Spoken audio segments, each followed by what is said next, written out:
Avui ens acompanyen, a part de la Carme Alonso, que ja coneixeu els que coneixeu AMPE de Catalunya, també l'Alfred Freixedes, que és el delegat sindical que s'encarrega del Baix Llobregat. Hola, bona tarda. I veig cares conegudes també al baix.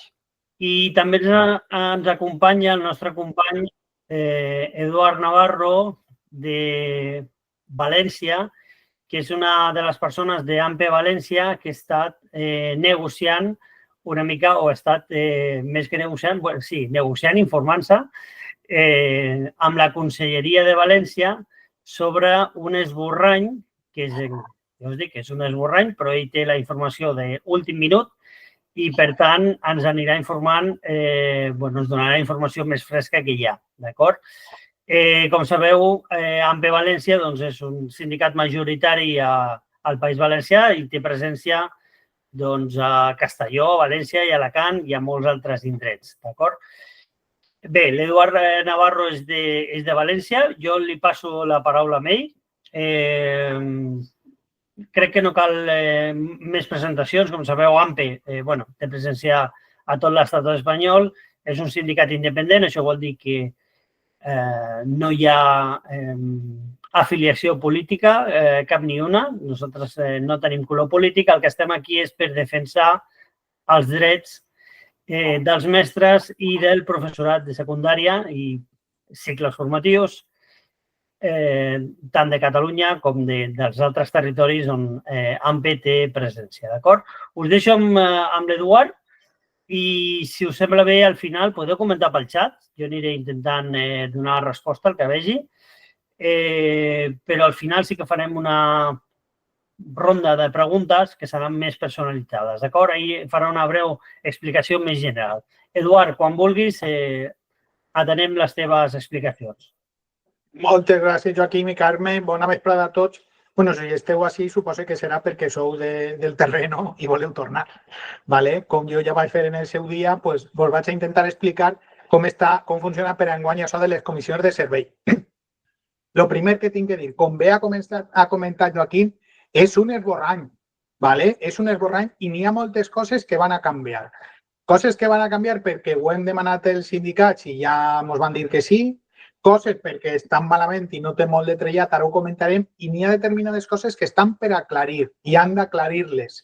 Així sabeu, si sou d'ací ho sabeu de sobre, que tenim el tema de la llei educativa i del requisit del valencià, que no queda en la convocatòria, no queda exactament clar si es va exigir, no es va exigir, n'hi ha una disposició transitòria que sembla que la gent que ve de fora no s'exigís. En fi, és una cosa que han d'aclarir. Per tant, el que vos vaig a comentar jo és el que n'hi ha a dia d'avui, 8 d'abril. Però quan es publique n'hi haurà coses diferents. No sé en quin grau, però n'hi haurà coses diferents. Jo vos comentaré, el que sí que vos diré és el que sembla en mesa, que sí que l'administració, quan ho va comentar, van dir, ostres, en realitat teniu raó i això poden canviar. Vaig a compartir un xicot de document i ara, no sé per què, sí, que és Xina, permetre. No sé si esteu veient, sí, la meva pantalla, un document. Perfecte. Bé, jo vaig rapidet, perquè això tampoc té massa el principi, tampoc té massa complicació. L'objectiu de les comissions de serveis, està en castellà però ho farem en valencià. L'objectiu de les comissions de serveis, ja sabeu que és regular el procediment per a sol·licitar i concedir aquestes comissions de serveis per al curs que ve. Poden participar personal funcionari de carrera, mestres, catedràtics, professors d'ensenyament secundari i altres cossos que tinguen destinació definitiva. Així faré referència només a la gent que participa d'altra comunitat autònoma, perquè enguany, per primera volta, a la gent que participa des de la Comunitat Valenciana es permet que participen gent en destinació provisional. Però d'altres comunitats autònomes no, s'ha de participar en destinació definitiva, siga de Catalunya o siga d'Òssia.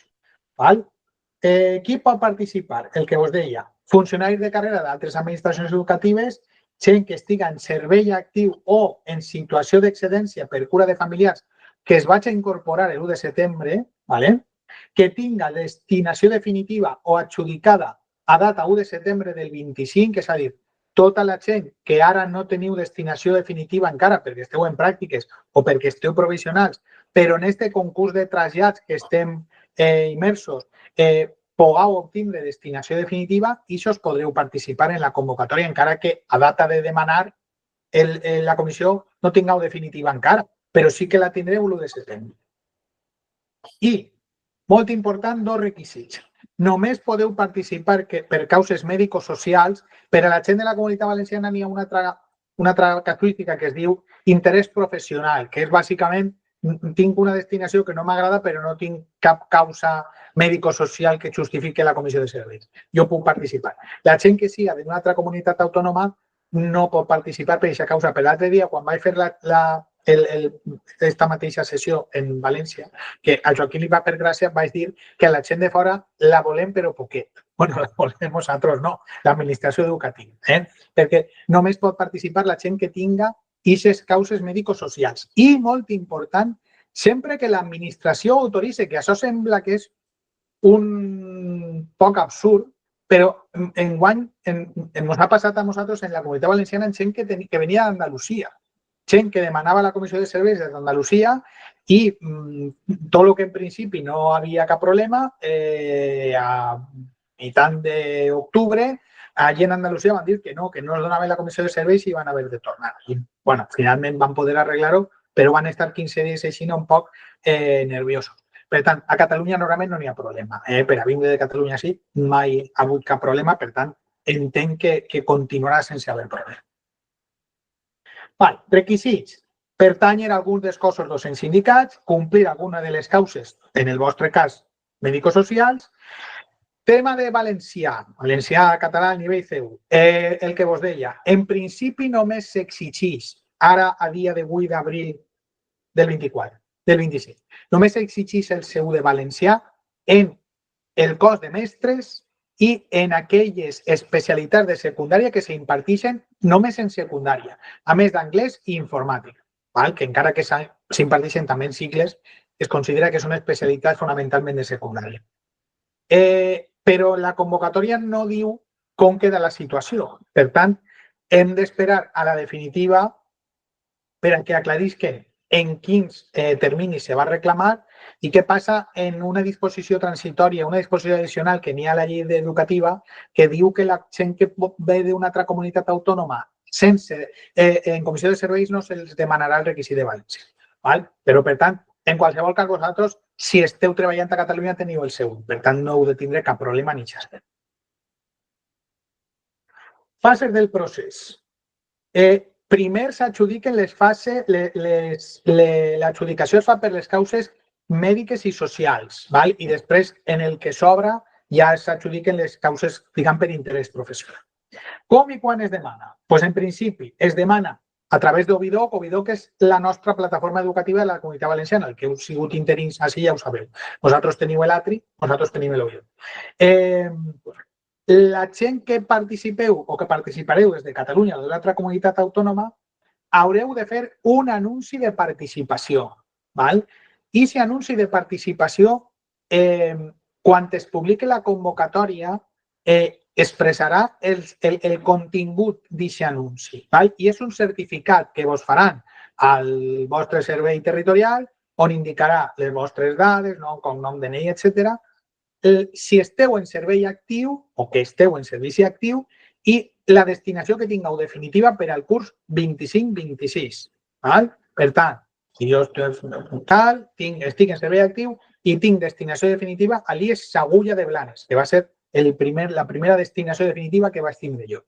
Per tant, aquest document és el que haureu d'aportar així a la Comunitat Valenciana per a anunciar que aneu a participar. El que passa és que no podeu fer-ho encara perquè no sabem quin va ser el contingut d'aquest document. Per tant, haureu d'esperar a que es publiqui la convocatòria. Normalment ho fan superràpid. Jo recorde amb molt d'apreci a Carme Segovia, que estava als serveis territorials de Girona, on estava Blanes, i continua estant, que jo li demanava el certificat i ella immediatament me l'enviava per correu electrònic i deia, te l'envia també per correu ordinari. I als 2 o 3 dies m'arribava, però jo en el correu electrònic ja podia funcionar. Val? Per tant, i encara que és un tràmit, normalment ells, com ja saben els serveis territorials que han de fer-lo, ho fan prou ràpid. El termini de presentació. Això és de les coses que canviarà, perquè el termini de presentació comença, en teoria, el 6 de maig i acaba el 20 de maig. Això és el que està previst en la convocatòria, però com que les definitives del concurs de trasllat ixen entre aquestes dates, de fet, la del cos de mestres i després del 20 de maig, clar, el que no té sentit és que se demani la comissió de serveis antes de tenir la definitiva del concurs de trasllat, perquè n'hi haurà molta gent que li donarà una definitiva que li interessarà ja i no necessitarà la comissió de serveis. Per tant, lo normal és que canvien aquestes dates i es comença el procediment a partir de la publicació de les definitives del concurs de trasllats, però encara està per veure. Important, la sol·licitud telemàtica és obligatòria, val? No es pot participar per altre mitjà. Ja sabeu que n'hi ha l'article 14 aquell de la llei 39/2015 que diu que els funcionaris ens hem de relacionar telemàticament en l'administració de justícia. Bé, aquesta és una de les circumstàncies en les quals ens relacionarem telemàticament. Tipus de comissions de serveis. Per causes mèdiques i socials n'hi ha un baremo, ¿vale? N'hi ha una baremació de punts. Vos vaig a detallar més o menys quins són els apartats que entren en aquesta baremació. El primer és ser violents, és ser dona víctima de violència de gènere o ser víctima de terrorisme. En aquest cas no n'hi ha puntuació. Qualsevol persona que acredite ser víctima de violència de gènere o víctima del terrorisme té dret a la comissió de serveis de manera automàtica. Val? Per tant, no n'hi ha puntuació. Aquesta persona té dret a la comissió de serveis i punt. Després, una resolució de la Direcció General de Personal Docent que prescriva canvi de lloc per risc laboral a proposta de la Unitat de Resolució de Conflictes. Suposa que si teniu a Catalunya alguna, si tenim el que es diu la URC, la Unitat de Resolució de Conflictes, però si teniu a Catalunya algun organisme similar, també valdria. Un informe d'aptitud mèdico-laboral emès, en el nostre cas per l'Invasat, a Catalunya per l'organisme corresponent, que prescriva un canvi a un altre lloc de treball. Haver patit agressió, val? Que s'ha d'acreditar mitjançant una denúncia, haver demanat assistència jurídica, etc. Malaltia greu del funcionari o funcionari sol·licitant o tractament de fertilitat. Val? Esta malaltia ha de ser de les que està contemplada en el Real Decret 1148 del 2011, val? Que és un decret que parla dels casos de jubilació anticipada per malaltia, gent que té una discapacitat del 45%, 56 anys, es pot jubilar anticipadament sempre que la causa d'aquesta diversitat funcional sigui alguna de les malalties que venen en aquest Real Decret. Bé, i aquest Real Decret és el que s'aplica. I aquesta malaltia o semblant, qui ho decideix finalment és la unitat mèdica. Si la malaltia greu és greu, són 400 punts, si és lleu, són 200 punts, i si és un tractament d'infertilitat, són 300 punts. La persona que ho demana ha de complimentar l'annex 1 i l'annex 2, que és l'informe mèdic que venen, el publicaran quan publiquen la resolució, publicaran aquests documents, aquests annexos. El tractament d'infertilitat requereix també l'aportació d'una mena de calendari per a més o menys acreditar que durant el curs o durant gran part del curs es va seguir aquest tractament d'infertilitat. Nosaltres hem demanat a la mesa que s'apliqui també al pare, perquè això en principi està previst per a la futura mare. Doncs el futur pare, encara que en els tractaments d'infertilitat no té la mateixa intervenció que la mare, però sí que en qualsevol cas ha d'intervindre d'alguna manera i sobretot ha de donar suport. Hem demanat que s'inclou. I també el cas d'embaràs. Per tindre un càrrec electe en les corporacions locals, personal funcionari de carrera que tinga càrrec electe i no tinga dedicació exclusiva. Si algun de vosaltres sou consellers d'un municipi de la Comunitat Valenciana i no teniu dedicació exclusiva, però si teniu dedicació exclusiva perquè és un municipi gran, ja estareu d'excedència forçosa. Però si no teniu aquesta dedicació exclusiva, tindreu dret a aquesta comissió de serveis. Vos donaran 350 punts. Per malaltia greu o discapacitat del cònjuge, parella de fet o familiars de primer o segon grau de consanguinitat o afinitat. Primer grau ja sabeu que són pares i fills, segon grau són avis, nets i germans, tant per consanguinitat com los políticos, cuñados, suegros i demás. ¿Vale? Altra volta, per a ser una malaltia greu, ha d'estar contemplada en este Reial Decret que vos dic de l'any 2011, IXE, o una altra que siga de característiques semblants. Vamos, que la unitat mèdica considere. La puntuació és que si la malaltia és de fill són 300 punts, del cònjuge o parella de fet 250, dels pares 200 punts, i si la persona és persona cuidadora, es donen 200 punts també.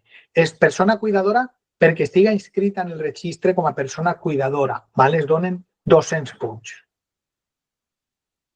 Així tenim el que fa falta, però bueno, això vindrà en la convocatòria. Després, per ser família educadora de la Comunitat Valenciana i tindre acolliment en algun menor tutela de la Generalitat, nascut abans de l'1 de gener del 2009, és a dir, que tinga 16 anys o menys, 150 punts. Per conciliació de la vida laboral i familiar per a la cura de fills o filles nascuts en posterioritat a l'1 de gener del 2009, és a dir, menors o igual de 16 anys, que així és on estareu la majoria de persones, en un fill 100 punts, s'afegeixen 20 punts per cada fill a partir del segon i això és en la família monoparental o família nombrosa en custòdia compartida. I en una família ordinària, un fill 50 punts i s'afegeixen 20 punts a partir del segon. Així, la documentació es recomana presentar un certificat d'empadronament conjunt, que podeu treure-lo si esteu empadronat a una localitat gran, directament des d'internet se pot treure en un moment. I si no, l'Ajuntament fan el certificat d'empadronament.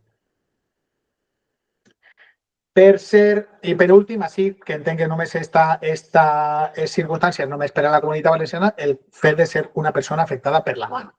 En aquest cas també tindrien 50 punts en aquest cas. Bé, una volta es presenta la sol·licitud i la comissió i es demana la comissió de serveis, n'hi ha una comissió de valoració o unes comissions de valoració que són les que avaluen la concurrència d'aixos requisits. Està per una part el que és la comissió i per altra part està la unitat mèdica, que és la que avalua aquestes malalties que aleguem o aquestes circumstàncies de caràcter mèdic tant del sol·licitant com dels familiars de primer o segon grau que podrien donar dret a aquesta comissió de serveis. I n'hi ha una comissió tècnica que fixa els criteris i resol els dubtes. I on estem nosaltres, els representants sindicals, en veu i sense vot. És a dir, nosaltres no podem votar, però normalment se mos sol fer cas. No sempre, però normalment se mos sol fer cas a lo que diguem. Es publicarà a la web de la Generalitat. Una volta hem fet aquest anunci de participació, l'hem fet correctament, se'ns ha generat la clau per a poder accedir a Ovidoc, he de demanar els centres. I el demanar els centres, en principi, el termini per a demanar els centres està previst que s'obriga l'1 de juliol, durant 5 dies naturals, per a demanar els centres. Es demana igual que es demana en el concurs de trasllat. Bueno, no exactament igual que es demana en el concurs de trasllat, perquè així es poden demanar localitats, etc. El concurs de trasllat, normalment jo crec recordar que es demanaven centres, ara, com fa tant de temps que no concursa, igual també es poden demanar localitats. Però així es poden demanar localitats i es poden demanar centres. Per tant, entrareu i participareu i omplireu els centres que vosaltres considereu fins a 300. Teniu en compte que en la mesura del que pugueu feu el ràdio d'acció el més ampli possible, perquè és evident que tindreu preferència per un centre, evidentment, com tots. Però si el que voleu és que voleu la comissió, no tanqueu massa les possibilitats perquè potser en el centre que demaneu no n'hi ha plaça de la vostra especialitat o potser n'hi ha una persona que demana la comissió de serveis que té més punts que vosaltres i li la donen a aquesta persona. Per tant, en ànim d'obrir el camp d'acció, se demanen els centres. Els centres específics s'han de demanar de manera expressa. Centres penitenciaris de reeducació singulars, d'educació especial, escoles d'adults, I això s'han de demanar expressament. Si jo demano una localitat, demane València, per exemple, i no demane aquests centres, no me'ls inclouran. Val? Si jo demane Picassent està a la presó. Si no demana expressament el centre penitenciari o el centre de menors, no estaran inclosos ahí, no me'ls adjudicaran. Encara que tinga possibilitat, no me'ls adjudicaran. Això, perdona, Eduardo, és molt important. Ens ha passat aquí amb moltes profes i professors valencians que demanaven tota Catalunya i demanant poblacions a lo bèstia i pensaven que estaven demanant tots els centres. I no és així. El que acaba de dir l'Eduardo, quan tu demanes una població, un municipi, no demanes tots els centres, perquè aquests especials, règim penitenciari, aquí, per exemple, els CMCs, centres de màxima dificultat, no els estàs demanant si tu no sol·licites amb nom i cognom d'aquell centre. I ara aquí, amb la Comissió de Servei a València, el mateix. Ojo amb això, que a Catalunya ha passat bastant. Sí, el que comentava Alfred, exacte, heu de tindre en compte que no demaneu tot perquè n'hi ha centres que s'han de demanar de manera expressa. Heu d'entrar allà i demanar a la presó, el centre penitenciari, secció i eslom de Picassent. Heu de marcar concretament aquest centre, els centres d'educació especial, escoles d'adults, tot això. Vale. Es publicarà un llistat provisional a Ovidor, que podreu entrar a Ovidor, com ja tindreu la clau activa per a poder entrar a Ovidor, podreu entrar i veureu, i a la web de la Generalitat es publicarà el llistat de l'adjudicació de les comissions de serveis. I tindreu 2 dies hàbils per a reclamar o renunciar. Important. ¿Vale? Si jo he demanat un centre i de sobte m'he enterat que allí el cap d'estudis, els mestres o els professors o torturen o qualsevol cosa d'estes i vull dir no, doncs no el vull. Tens 2 dies. Publica i pots renunciar, com en el concurs de trasllats. No continues participant i ja està, no n'hi ha ningú problema. I pots reclamar, però sense aportar nova documentació. Se suposa que la documentació ja l'heu presentat en el seu moment. Transcorregut aquest termini de 2 dies, es publicarà el llistat definitiu de les comissions de serveis. ¿Vale? Condicionants. Adjudicació supeditada a existència de vacant, el que us deia. Heu d'obrir el ventall. Habilitació especialitat, és a dir, que n'hi hagi de la vostra especialitat. Valoració i millor de les altres sol·licitants, perquè el que vos dia, vosaltres podeu tindre una malaltia pròpia acreditada, el vostre pare, els vostres fills, tindre moltes circumstàncies que donen dret a la comissió de serveis, però tindre una persona que ha demanat aquest centre mateixa que té més dret que vosaltres. ¿Vale? I en qualsevol cas, tingueu en compte que les comissions de serveis és una facultat discrecional de l'administració. De fet, podrien no haver convocat procediment de comissió de serveis. No és obligatori. Així, a la Comunitat Valenciana es fa sempre, tots els anys. Aspectes importants. El destí adjudicat definitivament és irrenunciable. Per tant, és com el concurs de trasllats. El concurs de trasllats te donen concurs de trasllats i has d'anar. El concurs de trasllats sempre te dona la possibilitat de la comissió de serveis. Així ja no. Així ja esto és última bala. Si te donen la comissió de serveis i no renuncies i te la donen com a definitiva, allí has d'anar l'1 de setembre. Salvo que força major o una circumstància extraordinària. Però, en principi, penseu que la destinació en comissió de serveis és irrenunciable. Les sol·licituds tant de participació com les destinacions són inalterables. És a dir, si jo després m'adono que m'he equivocat i jo no volia posar la presó i l'he posat, o volia posar-la i no l'he posat, no, ja no se pot fer res. Se suposa que les dades que vosaltres aporteu són de veres. ¿Vale? Si l'administració pot requerir en qualsevol moment l'autenticitat de les dades i en el cas de que se considerara que no són reals, doncs podrien revocar-vos la comissió. I el desistiment, que és el que vos deia abans, no demanar destinació dins del termini que s'obri es considera desistir i no continuaríeu en el procés. És a dir, vosaltres podeu fer la participació i després, pel motiu que siga, de dir, mira, no m'interessa. No demane destinació, molt bé, no demane destinació, no continues en el procés i pum, i no passa res. Vale? Pues fins així, això és el més, diguem, el més important. Ja vos dic, i vos torno a repetir, provisional. Tot provisional en pinces, agarraet en pinces, perquè està previst que n'hi haurà canvis pel motiu que vos comente, perquè n'hi ha coses que s'han d'acabar d'aclarir i n'hi ha coses que s'han d'incorporar que no s'han incorporat i n'hi ha coses que s'ha de rectificar. Imagine com el tema que vos deia de les dades de participació.